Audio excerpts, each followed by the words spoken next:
रोहन और बंटी की दोस्ती। रोहन एक बहुत ही प्यारा और बहादुर बच्चा था, लेकिन उसे एक चीज से बहुत डर लगता था, मकड़ियों से।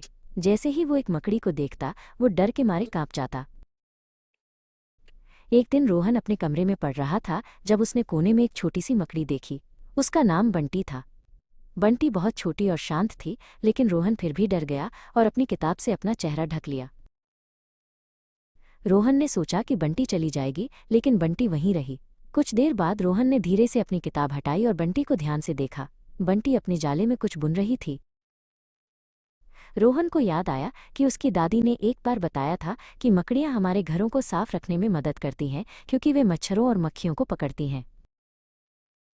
उसने देखा कि कैसे बंटी ने एक छोटे से मच्छर को अपने जाले में फंसा लिया। बंटी ने मच्छर को खाया नहीं, बस उसे जाले में लपेट दिया। रोहन को लगा, अरे वाह, बंटी तो हमारी दोस्त है। अगले कुछ दिनों तक रोहन ने बंटी को देखा। बंटी कभी दीवार पर चढ़ती, कभी जाला बनाती और कभी कभी बस चुपचाप बैठी रहती। रोहन को अब बंटी से डर नहीं लगता था।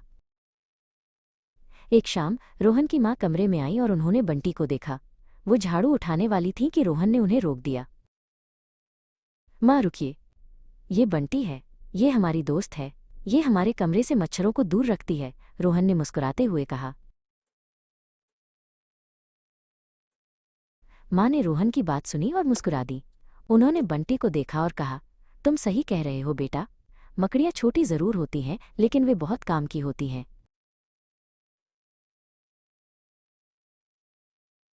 उस दिन के बाद रोहन को मकड़ियों से कभी डर नहीं लगा।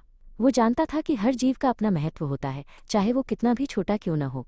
और बंटी, वो रोहन के कमरे में खुशी खुशी रहती रही, अपनी दोस्ती का जाला बुनती रही।